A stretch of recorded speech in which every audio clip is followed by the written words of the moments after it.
sommes en Corrèze, dans le sud de la Corrèze, et mon métier a été pendant 25 ans directrice de la photographie. J'ai fait ce métier pour gagner ma vie, parce que je voulais être réalisatrice. C'est arriver à comprendre le rêve du réalisateur, le faire accoucher de son film, à travers la lumière qu'on va fabriquer, les contrastes qu'on va poser et la composition.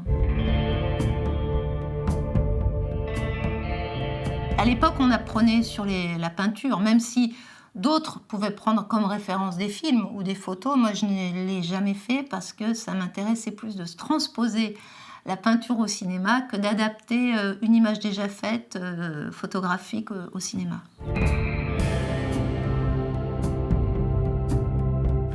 Ça, c'est mon pied caméra, voilà, que j'ai sur tous mes tournages et que m'a donné Éric Rohmer. On l'a acheté pour le deuxième film qu'on a fait ensemble. Donc un pied caméra, c'est extrêmement important parce que c'est ce qui permet au cadreur de bien cadrer. Parce que si votre pied n'est pas assez gros pour votre caméra ou qu'il n'a pas assez de fluidité ou de souplesse, vous ne pourrez pas faire des mouvements qui soient amortis.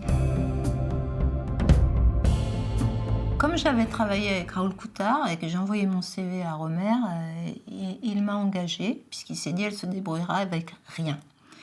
Et à ce moment-là, il m'a enseigné aussi le métier de chef-op, mais des chefs-op avec qui lui avait travaillé. Parce que quand on est chef-op, on est toujours seul sur un plateau, donc c'est toujours compliqué d'apprendre. Parce que c'est pas à l'école qu'on apprend. À l'école, on apprend la physique, la chimie, comment résoudre un problème. Mais vraiment, le travail de lumière, je l'ai appris avec Raoul Coutard et Éric Rohmer, qui sont mes deux pères spirituels.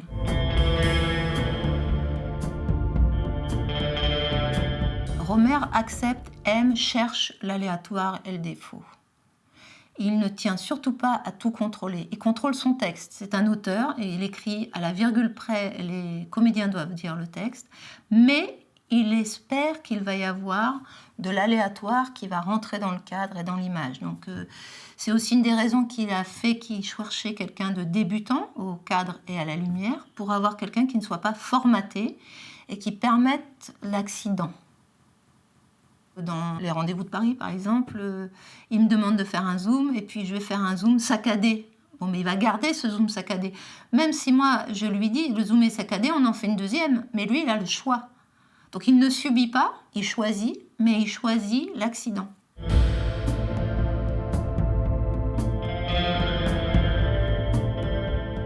Auguste Renoir, déjà dès 1860, c'est-à-dire dès que l'industrie commence à arriver d'une manière à s'imposer dans les objets qu'on puisse trouver, lui se rebiffe et trouve qu'il faut avoir la patte de l'ouvrier dans l'objet qui est fabriqué.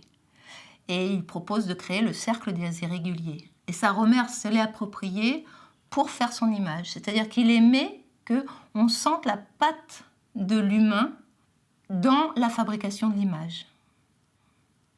Dans le premier plan de Conte d'automne, on filme une séquence et il y a c'est un déjeuner à table et il y a une rayure caméra. Donc on a retourné le plan le lendemain, mais les acteurs n'étaient pas aussi bons. Éric a choisi le plan rayé.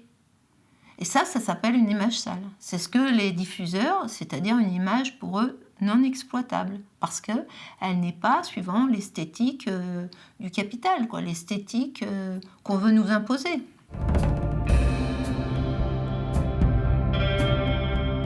J'ai arrêté de travailler comme directrice de la photographie à la mort d'Éric Rohmer. Aussi parce que j'avais mal au dos, j'avais des problèmes de dos, que j'ai toujours d'ailleurs.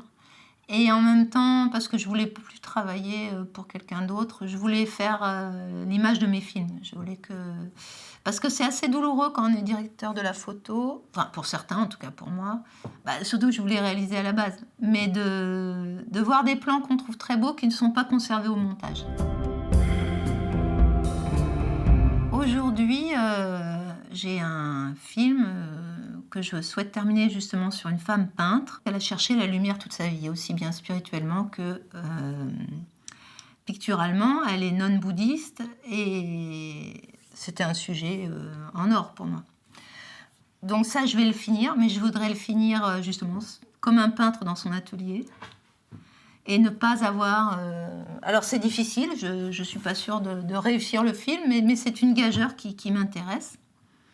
Je ne pense pas que ça corresponde à la corde de Hitchcock où il veut faire en un plan et où ça ne marche pas. Je pense qu'on peut vraiment arriver, si on n'est pas pris par le temps et qu'on peut se laisser la liberté de penser, en considérant qu'un film est aussi comme un poème, à faire un film seul... puisque maintenant on peut faire l'image, le son, le montage, et même l'étalonnage et le mixage. Donc c'est la diffusion qui reste un problème. Donc j'ai ce film, et en parallèle j'ai écrit une conférence gesticulée sur comment produire autrement pour réfléchir et me détacher du cinéma, couper ce cordon ombilical.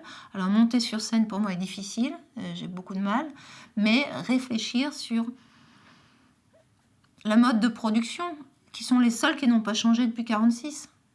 Tout a changé, sauf le mode de production et le mode de financement.